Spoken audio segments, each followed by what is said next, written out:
విజ్ఞాపన, ఎక్కడ ఎలా స్పందించాలి అనేది మీరు చాలా ఆలోచించాలి. చావు సమయంలో కూడా, ప్రమాదమైన సమయాల్లో కూడా నేను వస్తే సినిమా పేర్లు కానీ, కేరింతలు కానీ, ఒకళ్ళు చావుకి వెళ్ళాం మనం, ఒకళ్ళు దెబ్బలు తిన్నారు, చనిపోయారు.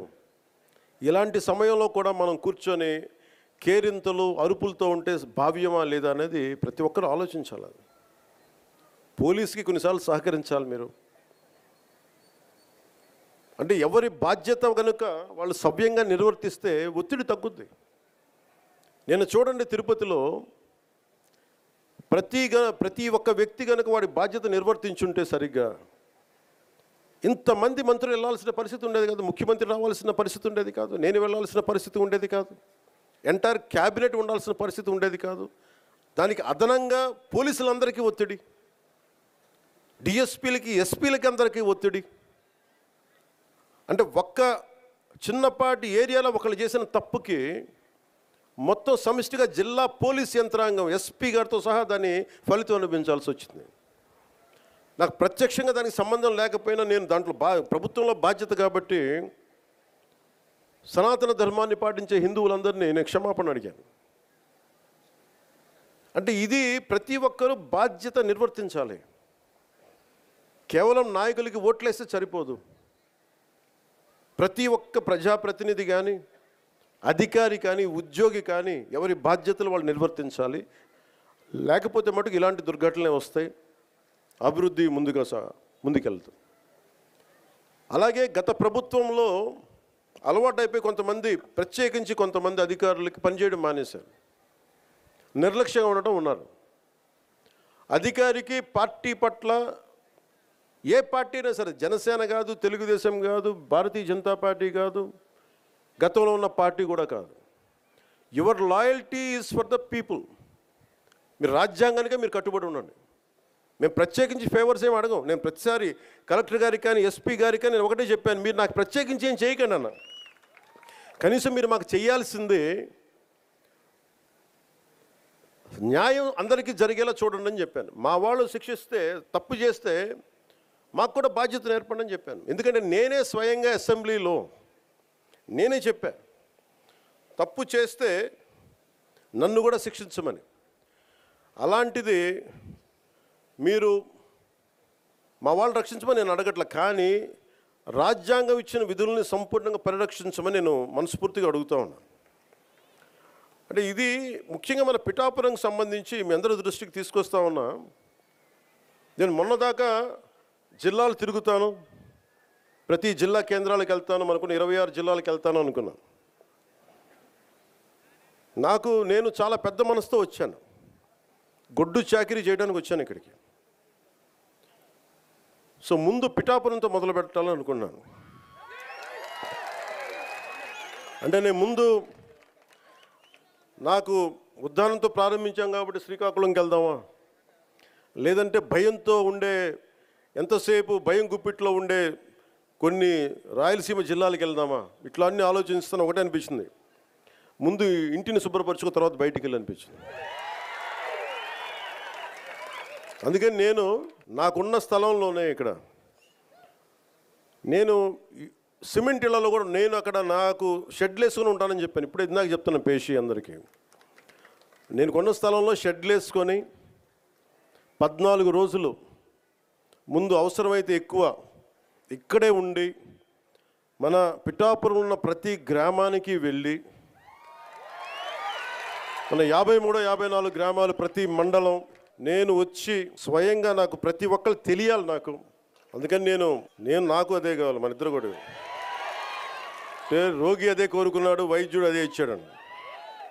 అలా మీకు అదే కావాలి, నాకు అదే కావాలి, మన ఇద్దరు. ఎందుకు చెప్తున్నాను ఈ మాట అంటే, నేను తిరుపతి సంఘటన జరిగింది. అక్కడున్న పోలీస్ శాఖ కనుక నిజంగా, అక్కడున్న డిఎస్పీ గారు కనుక సవ్యంగా బాధ్యత నిర్వర్తించుంటే, బాధ్యత అప్పచెప్పిన ఎస్పీగా ట్రాన్స్ఫర్ అయ్యేవాళ్ళు కాదు. నాకు ఇది చాలా బాధ కలిగించింది. అందుకని పిఠాపురంలో నేను ఎవరిని కూడా, మీరు అడగండి, కలెక్టర్ గారిని కానీ, ఎస్పీ గారిని కానీ నేను ఎవరిని రికమెండ్ చేయలే. నేనేం చెప్పానంటే, నేను ఎవరిని వెండేట ప్రభుత్వం, మీరు గత ప్రభుత్వంలో మీరు పనిచేసి ఉండొచ్చు, నాకు తెలియదు, నేను అన్నీ మర్చిపోతున్నా, గతం అంతా మర్చిపోతున్నా. ఇప్పుడు ఫ్రెష్గా ప్రారంభిద్దాం. నేను మిమ్మల్ని జడ్జ్ చేయను. నాకు ఇవ్వాల్సిందల్లా సుపరిపాలన ఇవ్వండి. తన మన అని భేదం లేకుండా అందరికీ సమ న్యాయం చేయమని అంటే, అది జరగకపోతే మటుకు మళ్ళీ నా లాంటి వాడు వచ్చి రోడ్ల మీద తిరిగితే ఎవరికి నిద్రాహారాలు ఉండవు. అక్కడ దాకా తీసుకెళ్ళదు. ఎందుకంటే నేను ఒక రౌడీ మూకను ఎదుర్కోవడానికి, గుండాల మూకను ఎదుర్కోవడానికి నేను మొదటి తరం రాజకీయ నాయకుడిని. నేను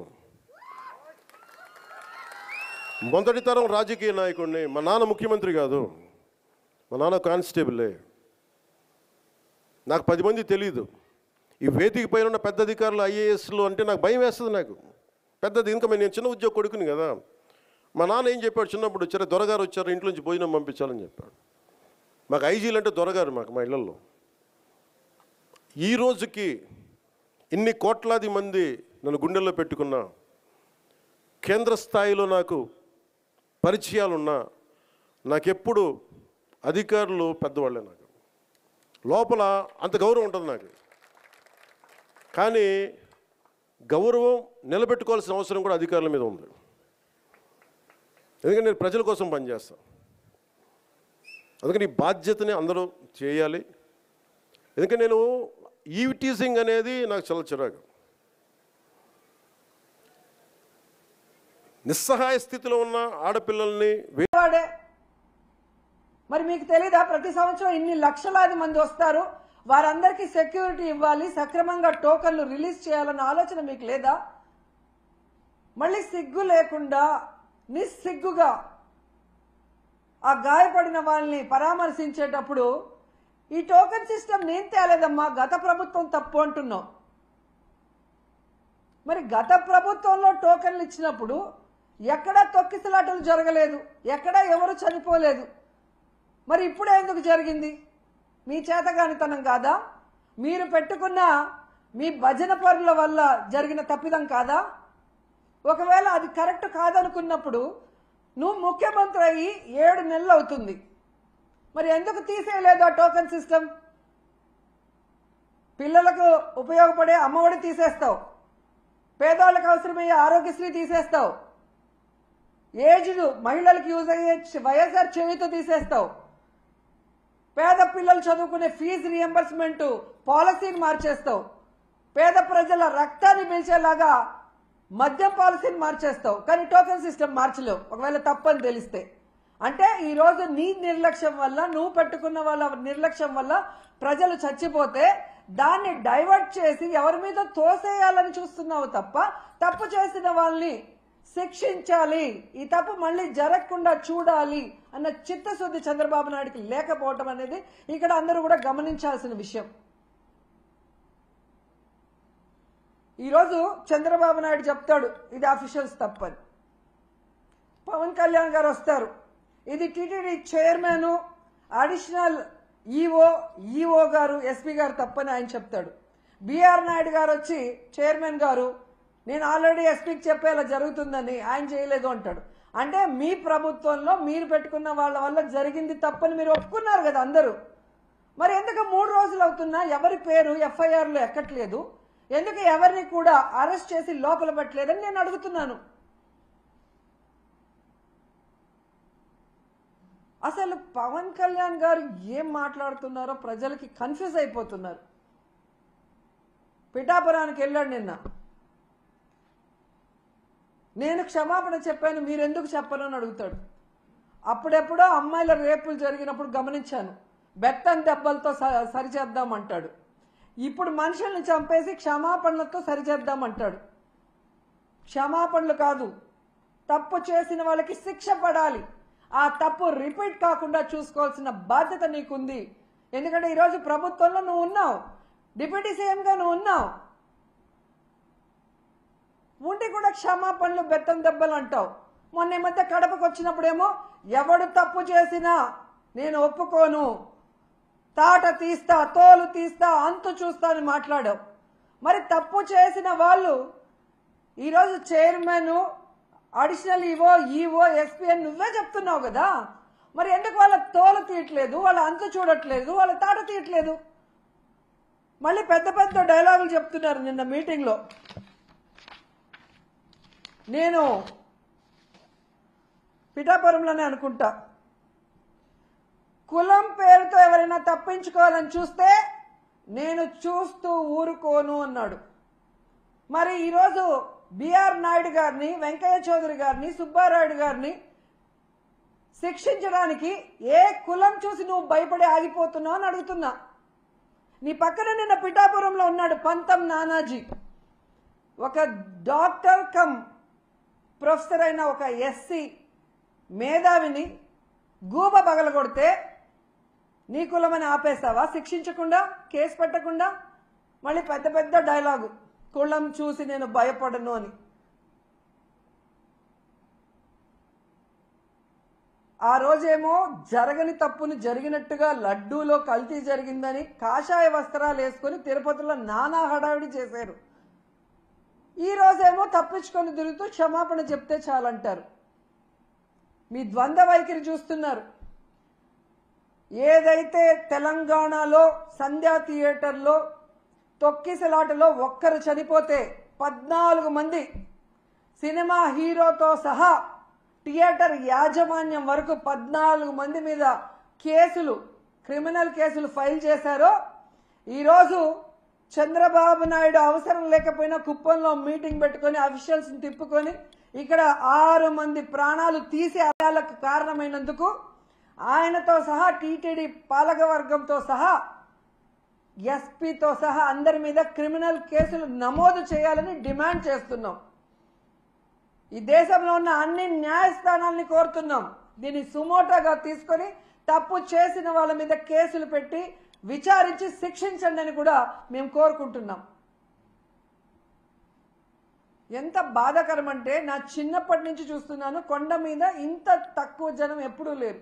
టోకన్లు తీసుకున్న వాళ్ళు కూడా చాలా మంది దర్శనానికి రాలేదు అంటే వీరి వల్ల తిరుమల ప్రతిష్ట ఎంత దిగజారిపోయింది, భగవంతుని దర్శనం చేసుకోవాలంటే ఎంత భయం పుట్టిందో ప్రజల్లో మీరు గమనించండి.